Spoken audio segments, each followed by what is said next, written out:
7X and Honda. Right. Been a while, hasn't it? I've lost a year. How's everybody?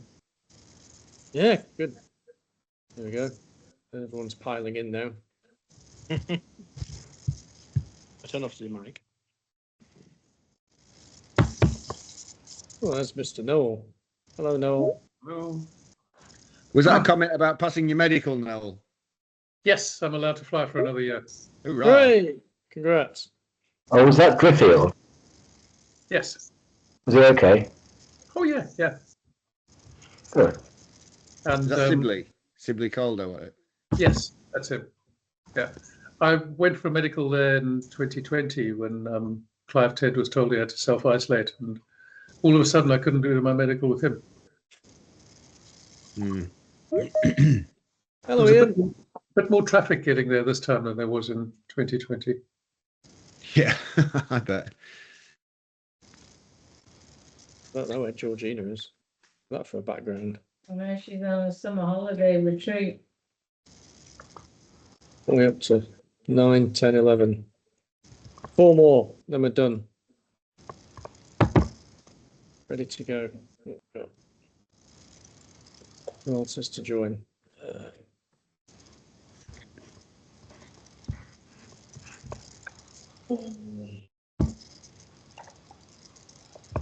Just got Ben and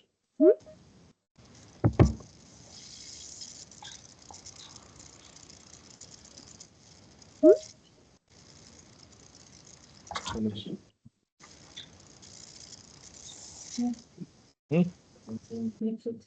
Is he here? Oh, good. That's 3 plus 12, 13. We're almost up to numbers. Let's just check.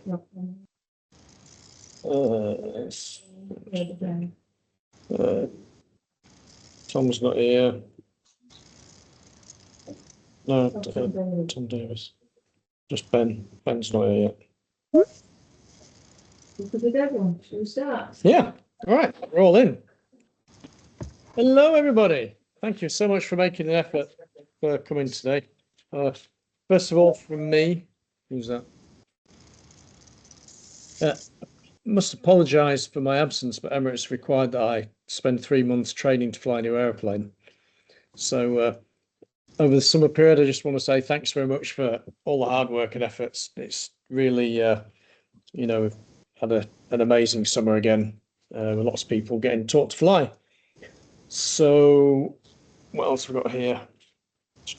We've got, first of all, I will hand over to Ian to let him do his bit as head of training. Right, I'm going to see if I can share something, but I'm not sure whether it will work. Let's see. No. I'm not used to using Teams. Let me just get this. Let me see. Oh no, I can't do it. Does anybody know how to share screen on Teams? Yeah. I can't hear you, Helen. Can you see my screen? Yeah. Okay, so next to Lee, you've got share. So now it's sharing. Yeah. Sharing it with everything. Hold on, share screen. Can you see something that says CAA licensing changes? Excellent, good. Yeah.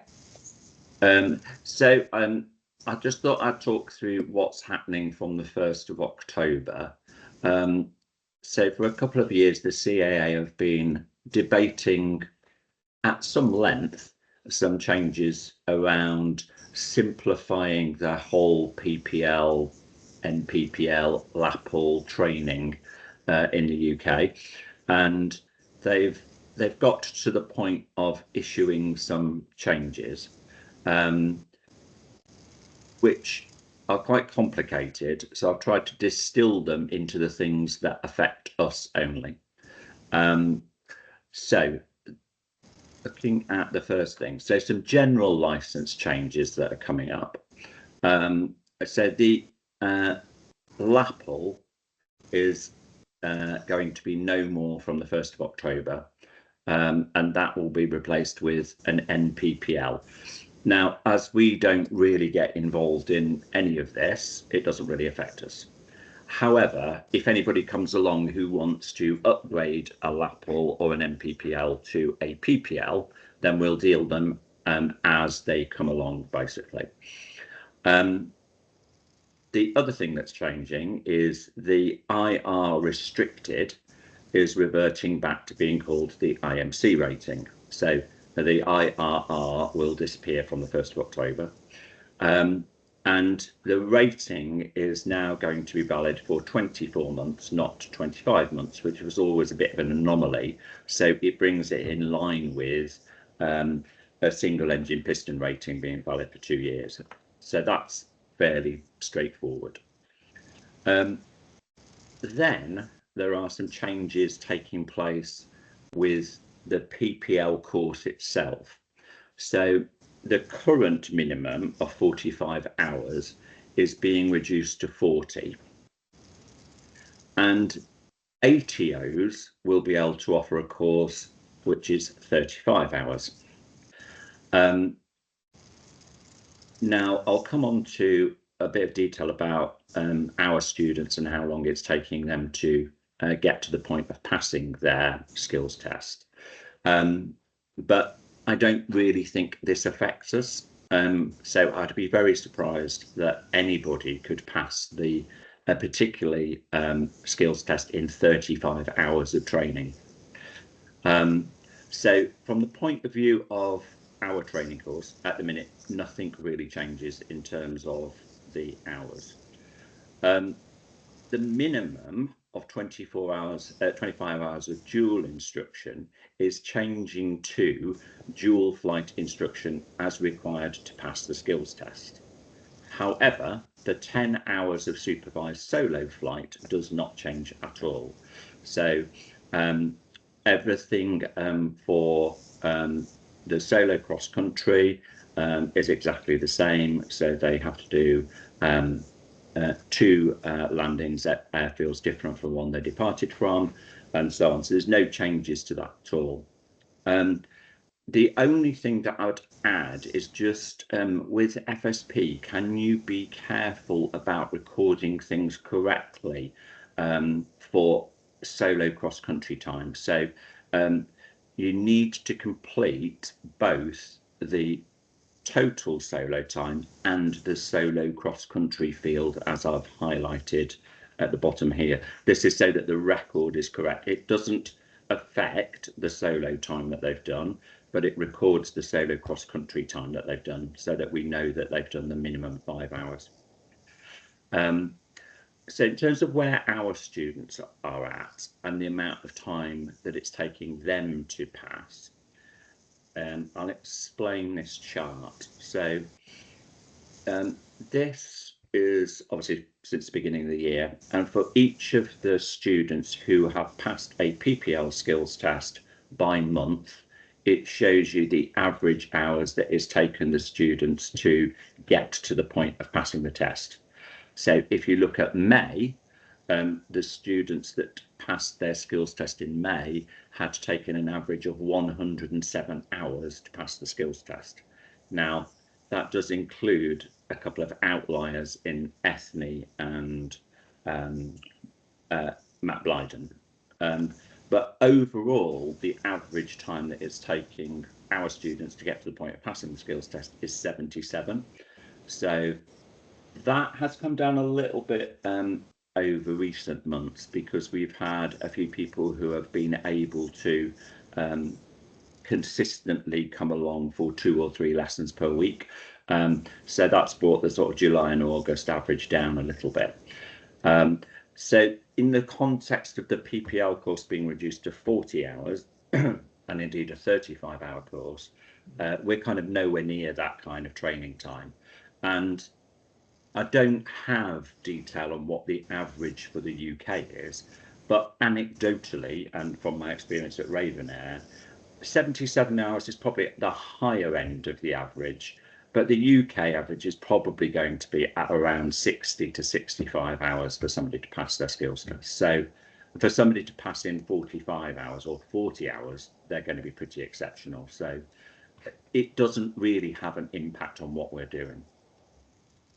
Does that make sense? Yeah. However, there are a couple of changes that are coming along that do have an impact on the training that we deliver. So the first one is that there is a new PPL requirement that partial power loss is taught in the training.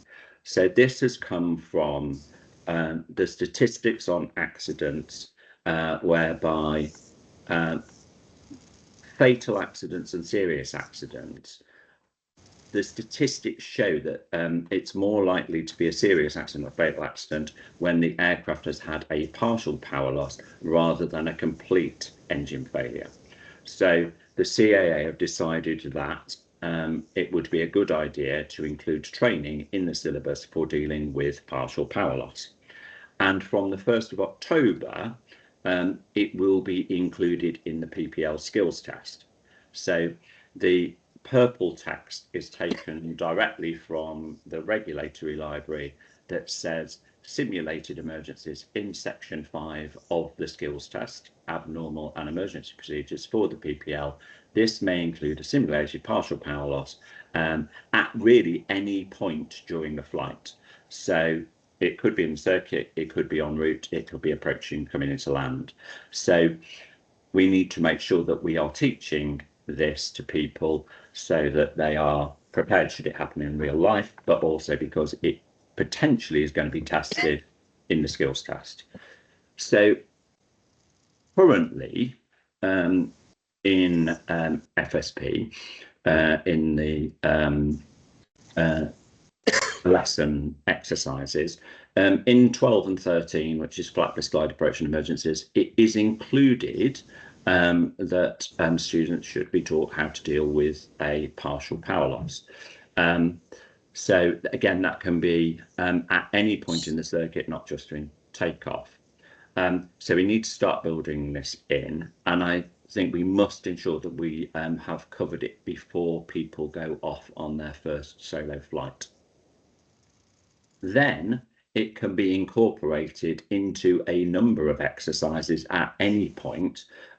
So particularly in exercise 16, forced landing without power.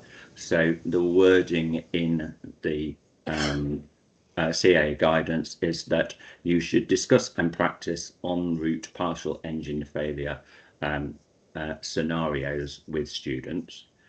And then at any point in en route navigation training or during skills test practice exercises, you can cover partial power loss and other selected emergency items.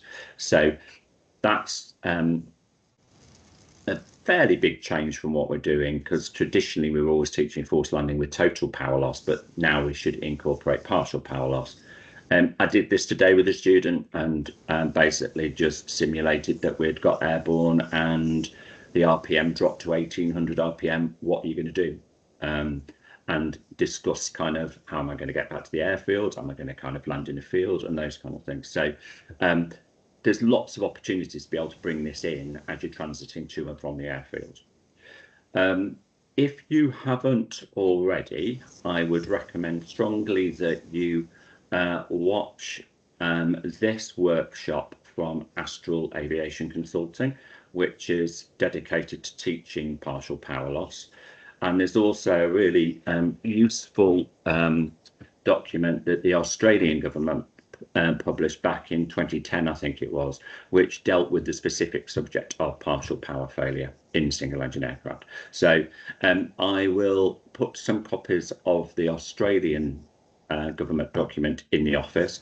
And if you haven't come across Astral Aviation Consulting before, just do a Google search for them. There are loads of other useful videos on there as well from all the other subjects that they've covered. So I'd strongly recommend you have a look at that video before you start teaching partial power loss stuff. I'm not going to go through this slide, but again, this is taken from the regulatory libraries. There's a detail on how you should teach it. The second change that's coming along is that the CAA have recognised that it would perhaps be a good idea to include moving maps in the training that students get, because as soon as people have passed their PPL, they'll probably throw their chart away and never look at it again. So they formalised teaching moving maps into the syllabus. However, it's optional. What it says in the CAA publication in pink is the applicant should initially conduct the navigation exercises using a chart, manually completing a flight log, and maintain that flight log during the exercises. Once the applicant has reached a sufficient level of confidence determined by the flying instructor, flight planning applications and moving maps should be integrated into the navigation exercises and supervised solo cross-country flights. So it's going to be optional in the PPL skills test. So the way that I believe this is going to work is that you will have to demonstrate that you can navigate using dead reckoning navigation. However, for diversions, you may use SkyDemon if you wish to. However, the big point here is that if the student chooses to use a moving map, they must be able to demonstrate that they can use it correctly, because potentially, if you don't, that could lead to failing that section of the skills test. So it's optional, it's not mandatory that you have to use a moving map. And unfortunately, Standards Doc 19 has not been updated yet with anything to do with either partial power loss or moving maps. So how this is quite going to get incorporated into the skills test at the moment, I'm not quite sure. But from our point of view, I think we are covered in terms of some of the exercises that we have, and most of the students that we have will be using SkyDemon. But the important thing that I would say is that before now we move on to this, that they really should, and we should with the student, make sure that they have at least some awareness of the fact that there is a SkyDemon user guide. And we should look at that with the student, because there are lots of gotchas with using SkyDemon if you're not quite sure how you're using it. So certainly before getting into navigation exercise where SkyDemon comes out, I would say that you need to, with the student, say, have you looked at the SkyDemon user guide? Because it has a wealth of information in there about how to use it correctly. There's lots of incidents where particularly airspace infringements have occurred because people have not really been clear how to use SkyDemon. So we want to be careful that we don't end up in that situation. You can imagine a situation where you use the direct to function, don't really look where it's taking you, and end up going through a glider site, into controlled airspace, all of those kind of things. So I would add, if it's going to be used, they now need to start knowing how to use it properly. So in terms of the exercises when I think we should bring this into play, certainly on the dual land away to Humberside and returning back to Leeds East, that will be a good opportunity to make sure that people are able to use SkyDemon. Certainly before their first solo navigation, they should plan the route both on paper chart and on SkyDemon, so they've got a backup, which a lot of students are already doing anyway. We have the radio navigation 2 lesson, which is down to Gampston using RNAV waypoints. So obviously this brings in using in the PA28 the GTN and the 430. And for those students in the Cessna 152, they can plan the route on SkyDemon and use the SkyDemon HSI to navigate to Gampston. And then during the dual cross country, again, I'd say plan the route on both chart and SkyDemon, which by that point, a lot of students are already doing anyway. So I think we've incorporated this all pretty well into what we're doing. It's just formalising it, and of course during skills test practice. So those are the main changes that affect us. For those that you don't know, just do a Google search for SkyDemon user guide and it will bring you that. It's quite a few pages. There's lots of videos on YouTube if you just look for the Sky Demon official ones, and then there's the CAA Safety Sense leaflet on moving maps, which is worth having a look at those again as well. One other thing that's been formalised a little bit more than perhaps it was before is the refresher training for licence revalidation. So this is normally an hour's flight with an instructor, and it's been quite loose in terms of what should be covered in that flight. So as part of these changes, they have also tightened up a little bit on what should be covered in that flight. So if somebody asks you to do their 1 hour refresher flight with an instructor, the red box points out that in that lesson you must cover simulated loss or partial loss of engine failure, and you must cover stall scenarios. And I would argue that that flight really needs to become like a mini proficiency check. So it's not just a quick flight, do a few circuits and then sign the license. It needs to be a bit more formal than that. So if you do end up in the situation where somebody is asking you to sign off their revalidation of their SEP, then that flight needs to include a mini skills test effectively. All of this stuff that I've just been through is included in a presentation that the CA pulled together. I'll email that out because it contains lots of links to the documents that have the wording that I've used in this presentation. So it's quite useful, but it's no good as a paper copy, so I'll email it out. So that's CAA changes. I was just going to talk about exam performance as well. So this table shows for our students how many exams have been taken so far this year. So this is up until September. So we've had 171 PPL theory exams done, and we've had 160 passes. So 11 failures effectively. So that gives a first time pass rate of 94%. So when we had the CEA audit a month ago, the average for the UK in terms of first time pass rate is about 88%. Or if you want to look at it the other way, our failure rate is 6% and the UK average is 12%.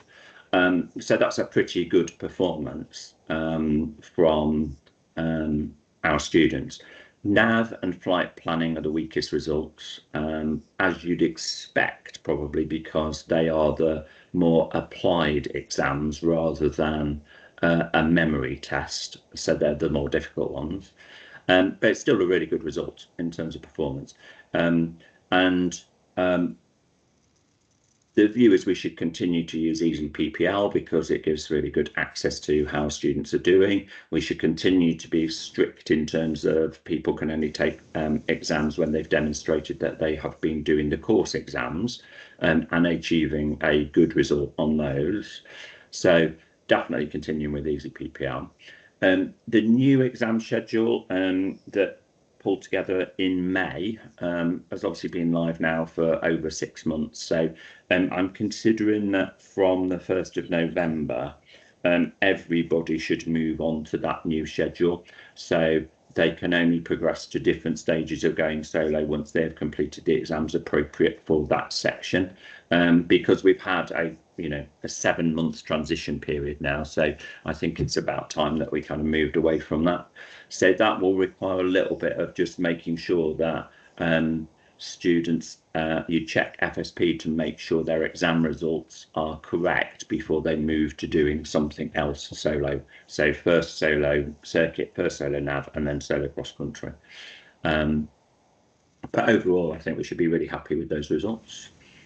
And then a few other AOB things. The DTO manual, Helena, you might be talking about this in a sec, but we've spent a bit of time going through the DTO manual and revised that where it needed to be. The weather minima for flights has been made slightly more restrictive, particularly around cloud-based, and the crosswind limits have been included in the DTO manual. So we're going to send that round. You need to read it and then confirm that you've read it and sign it off. Night flying, we're getting the schedule pulled together in terms of students that are interested in a night rating this year. We've got around 15 students certainly to complete this year who are Aero's priority students because they will be going on to do their CPL next year, so they need to have a night rating for that. Last year we managed to get 10 completed. We're hampered a bit by the weather in the early part of winter. That might be a problem again for us this year, but we'll just have to work with that. But the main thing is, my ask of you would be to confirm what availability you would have for doing night training. A couple of things that I'm working on. So managed to agree with Leeds Bradford that we can do some air traffic visits and Leaming potentially as well. So that would be for 3 to 4 people at a time. Priority probably given to those students that are going to go on to do commercial stuff. But from experience of doing that at Liverpool, it's really helpful because actually just meeting the people that you hear on the radio is a really good thing. And it kind of builds confidence, and it also allows the controllers to talk about the things that they find irritating and that we can help do better, basically. And then we've been, for about the last 4 or 5 months, been surveying students when they've completed their training with us. And that's in terms of how they found the lessons, quality of the instruction, quality of briefings, preparation of the skills test, all that kind of thing. Overall, the results are really positive. There's a few areas to work on. And sort of over the next 6 weeks, I'll pull together kind of what things have come out of that and areas that we might need to look at. And then the final thing I was just going to say was examiner availability at the minute is a bit of an issue, finding people, because obviously since sadly Steve Fletcher passed away, Steve Walsh was taking a bit of a backseat from examining. Finding examiners is proving to be a little bit tricky. So we're having to use people that we've not perhaps used before, and that's in progress, but it is meaning a slight delay in perhaps people being able to get through because a lot of the examiners work for airlines and they're very busy at the moment, so we're working on it. And that's it. Super. Thanks very much, Ian. Right. That's really comprehensive. Any questions from what Ian's just been going through? Yes, Andy. Yeah. Oh, now I don't know how to stop sharing. With the IMC ratings, Ian, those that have got an expiry on their license now, presumably it's next time that they Yes. renew. Okay. Yeah. Excellent. Something I picked up as well is SEPs. The revalidation requirements can now be done anytime within the period of the rating. So previously it was the last 12 months. Now it's anytime within the 2 years of the rating. Just it was more of a curious question, really. The 77 hours, is there one specific area that students tend to be weaker on, circuits or nav, or I don't know, just something to focus more on? Depends by student, I would say. Okay. Certainly there's some people that take a long time to get through the circuit part of training. But no, I wouldn't say there's necessarily a common theme. Okay. The common theme I would say that is apparent is, and you'd expect this anyway, is those people who are able to consistently come in to do lessons will get through it in a quicker amount of time. Yeah. So those people who have been able to come in and do 3 or 4 lessons a week do much quicker than those that can only do 1 a week, because one of those will get cancelled. So So certainly consistency of instructor and consistency of training has a big impact on the amount of hours you require. Very good. Thanks. Nice presentation. Thanks. Anyone else? No. Oh, can't hear you for some reason. Can hear you now. Yeah. Good. A couple of questions. The moving map, is that voluntary in the test? It's optional. It doesn't have to be used. That's the point, that if they choose to use it, they need to be careful about being able to use it properly. Okay. So if they carry on doing exactly as they are at the moment, that's fine. Yes. Good. Just an interesting thing on this. In New Zealand, the CAA have a requirement that if you're using a moving map, you must either have paper charts available with you or an entirely different device with the moving map on available as well. Yeah, Just- and it's, It makes perfect sense. yeah, and there's no so that still stands, that you have to have a paper copy of the chart on board the aircraft. Excellent. Right. Another thing on the weather minimums for the DTO. Why do we have the maximum temperature minimums limits? No, that's one for you, Nick. Actually, that's always been in there. Performance of the aircraft. Yeah, who wants to sit in an aircraft in 35 degrees? I have. Yeah, but you're made from You're made of tough stronger stuff. No. We're all millennials and Gen Z Right. now, you know. It's not so much sitting in the airplane. I used to do circuits at more than 35 degrees at 2,500 feet above sea level, and so I don't see why we have that limit. We basically looked at it from a performance point of view.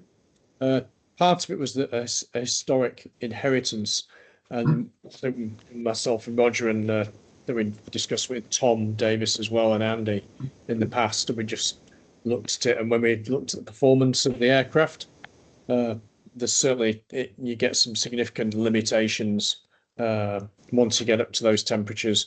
And I think one is also the temperature of being in the aircraft and operating as it's too hot, and you actually end up with some human factors issues then. Once you get moving, it's not hot anymore.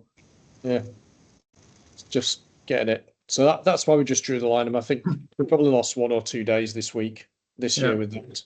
But we could end up with lots more climate change things grounding us. Exactly. So at the moment it stays as is, and it's really down to a performance point of view. Anyone else? No.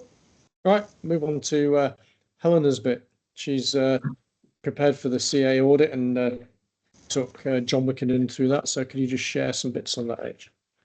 Yeah, well, as you all know, we had the CAA audit. Actually, I'll probably share this. This is probably the easiest way of doing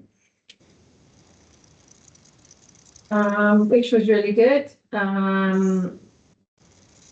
Thank you for everybody. I think one of the big areas that he was very impressed with was we had so many people involved in the audit. Not just myself or Ian or Roger, just quite a significant group. So I think that was really good. I think that was something that he mentioned. I'm not going to go through everything. We were compliant on pretty much on everything. And the only area that we actually had a focus on was in regard to safety. And it stated that we were compliant. And I'll just quickly read this as it's easiest. The DTO operates a full safety management system, which goes beyond the requirement detailed in Part DTO. It is evident there is a strong safety reporting culture within the DTO. Reports are filed and tracked to resolution using the online system, and this was reviewed during the visit. As part of the inspections of the system, the inspector had the statistics for MORs involved in the DTO over the last 3 years. Compared this with the DTO reporting system to see if there had been factors. It was obviously in the safety report investigation. However, it was noted that filing M1 was not been consistent. On M1, it's only missing fuel caps, and however, an identical occurrence on a different aircraft, and then not as an internal report, no MOR compliant. There was a few other internal net reports noted that the inspector's view and MOR report is possible because it is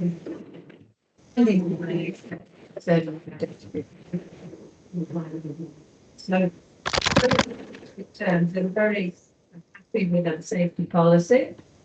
But the CAA is always looking at trends, so they want us to raise MOR, but not as a negative in any way, but just for them to look at trends. You know, one of the areas they brought up was, for example, if there was smoke in the cockpit and that's 152 and the same switch as, you know, had the same issue over the last however many, you know, many different aircraft, and they can see those trends, whereas individual areas can't. So that's really simplistically what we've done. So our corrective action for that is just to reissue an MOR checklist, which was sent out. Ross is working on helping to manage the safety in the operations. And the only thing is an MOR can be raised obviously by the pilot in command if they feel they need to. It can also be raised if they required help by the operations team. But the other thing is if anybody has an MOR raised against them and they weren't aware anything happened and the CAA contacts them, it's useful if we can then just raise our own ASR if it's in one of our aircraft, because the CAA will then say, one of your pilots had an MOR raised against them, how come you don't know? So it's just really to make sure that it's you know, closing the loop. And I guess that kind of thing could be if somebody's gone into airspace or somebody's gone near somebody and they're not realised it. You know, I think a lot of MORs are raised when they don't, and people don't actually realise it's happened. So it's just a communication thing, really. But that was our only finding, and I think that was very good. And then we don't have to go back to them on anything because we gave a description of our actions, and they were very happy and we closed the finding already. So that's all. Everything else we showed them the system. They were happy with the system. And then the summary was a sound inspection of a busy expanding DTO. The organisation is clearly well run and seems to be prepared to invest in resources to expand the business. The single finding raised should be viewed in context as the operation is extremely reflective towards safety and sound effective internal safety and reporting system and culture. It is recommended that on the basis that the DTO continue as is, and the next audit should be scheduled in 48 months. So we're not going to see them for another 4 years. So I personally take that as a positive. So I think everybody should be very happy with that. And as I said, I think one of the biggest positives we had as well was the fact that we had some, obviously Ian and Roger involved, but also a lot of other people, which he found, you know, impressive. I like to do that because it's the people that are actually working in the organisation. It's us spouting off a load of stuff, but I think the team learns. And one of the learnings came, obviously, John Wickham went on a lot about trends. And one of the things we now to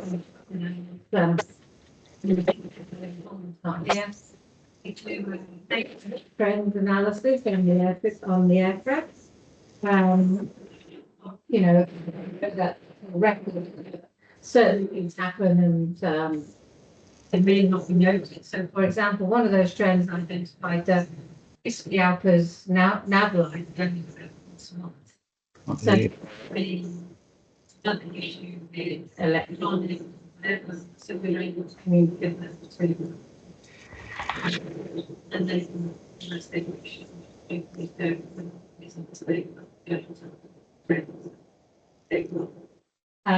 There's other certain interesting trends that the less the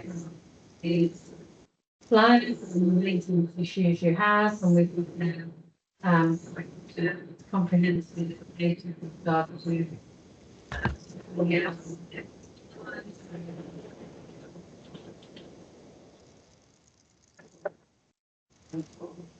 doing restructuring. So we do that. I think the operations thing, I put with because of the waiting lists and the instructions, we've changed slightly. Sophia started now scheduling trial flights. There's two trial flights in one lesson. So I think from the feedback I've got, that's working quite well. We we take the students down, so you don't have to walk back up again, and they get VR headsets and everything, either just before the flight or after the flight. So that's actually a pretty obvious thing that I don't know why we didn't think of before, but it seems to be working really well. You mentioned the weather minimum, which has changed obviously in the DTO, just to be aware of that. Yes, and I think that's pretty much where we're at. I think from my perspective, we've got Rob helping with the safety, and we really need to just keep focusing on that. A silly thing came through, well, not silly, but a hazard report was raised the other day for the step ladders at the airfield, and filling up the aircraft, because they just were dangerous, and the last thing you want is somebody to fall off the step ladder while they're filling up a Cessna. So, from that, we were able to, the airfield went out and bought new step ladders. Hazard reporting doesn't have to be something that is in an aircraft or while flying. It's everything around the environment and everything to do with safety. And a hazard report is a preemption to a safety report. So I think we should just continue that focus. And that's pretty much all I've got. So Rob's assisting doing the safety and the VR. So any questions in regard to that, either ask myself or himself. But I think the main thing is that we have to focus on that and report when we feel fit and keep everybody informed. Any questions for Helena? No? Super, thanks a lot. I mean, I'm really pleased with that CA audit. We had one when we've been going about 18 months. We had a number of issues with that time was to do with the check A's being done and those being recorded properly. We've put the systems in place now that that's done consistently, so really pleased about that. On the MORs, I think the CA must be quite hot on it at the moment, because Gamston also had findings regarding the MORs and whether they'd been filed against and they hadn't put internal ASRs on. So they're pushing quite a bit on that. For those of you that are looking quick fix on the weather minima for the manual, it's on page 52, around that area in the DTO manual, which will be getting sent out. And the safety, what's required for the safety system, those are on about pages 43 to 45. I know we talked about getting towards winter time and weather minima and cloud base. You probably all know this, but if you don't, I'll say it anyway. A rough rule of thumb on the cloud base is it's 400 feet per degrees difference between the temperature and dew point. Today, Leeds Bradford has got 4 degrees different, and it's at 1700 feet is the cloud base. So if you're looking for a rough rule of thumb, we can get those two figures and you can just get an idea of what it should be. So that covers the cloud base bit. I've just got a couple of safety trend bits. We've had a couple of air proxies in the last 2 months. One was with one of our aircraft coming back on long final from Neyburn with a student in the circuit. Really on that one, it's just emphasis on lookout. Students and instructors and staff all making the correct calls at the correct time. So that's just one thing that I hope we don't see another one in due course. The second airprox was somebody who landed on the opposing runway. They thought they were joining 24 right, and they're actually on 06. They're on the right base for 06. So they're head on to one of our aircraft. Fortunately, all without incident. Couple of things with Clue that there's been some issues with the primer and people letting the primer out. I got told many years ago, when you lock the primer, turn it 180 degrees to make sure you know it's locked and that pin's as far away as possible. So maybe something just to make sure it's emphasized in the initial stages. Over the last 3 years, we've had handling events of runway excursions. We had another one earlier on in the year, which was probably due to a handling error. So on that, real emphasis, guys, and girls, on feet off the brakes going down the runway, and get the student to look at right to the end of the runway. And on touch and goes, emphasizing the don't rush. We've got such a lovely long runway at Leeds East that we do not need to rush the touch and goes. What else? Cowling fasteners. That was one that came up as a slight trend. And Ian's dealt with CO monitors because we had some issues with not having the appropriate CO monitors. That covers that. Got some bits at the end to cover. Anything from operations from Sufyan, Brandon, Oliver, Thomas, Rob? Anything from operations? Oliver Hewitt couldn't make it. No. Yes. No. Oliver Holland couldn't make it. No. Nothing major from operations. Just that we've sent all the instructors out an email regarding the night ratings and some info on it to make sure you've had a read of it, because towards the end of October, when the clocks go back on October 26th, I believe, and by the end of October, we're trying to get all our instructors current again to get our night flying started by the 31st. So just make sure you're aware and let us know how many days a week you're looking to do, and we'll get that all sorted. Brilliant. But, yeah, that's all. Yeah, thanks, Sufyan.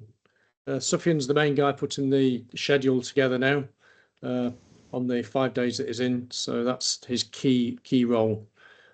So really pleased with the ops guys for the, we're consistent with we're getting 2 people in every day to keep the system going and support you guys with your instructing. Anything else before I come to a close? Anyone else? No? Last bit, listen carefully, instructors. All right. Thank you very much for your hard work. All right. I'm looking for the actions on the screens. The flying pay will go up by £5 an hour on PPL, IRR, night rating, and DFT own aircraft. So those rates will go up from the 1st of October. So that all goes up by £5. So thank you very much. Everything's appreciated in your efforts. Okay. Anything else? I don't think I've crossed all my stuff off. We managed to get done in 45 minutes. So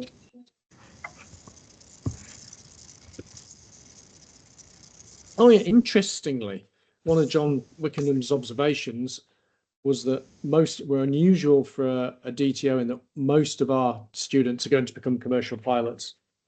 There's not many people just doing it for recreation. And I know we set out, the goal was a number of years ago that we wanted to deliver the best PPL in the UK. I know sometimes we look and think, man, we're doing it in 70 hours. But I think that's a reflection on how we ensure that we're giving the quality of the teaching to make sure that we've passed every little thing. The other thing we'll be pushing, again, now we've rolled it out for the trial lessons, is how we can incorporate the VR headsets.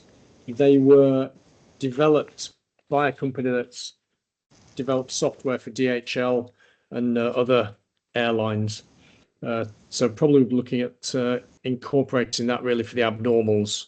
Andy did a really good look at it.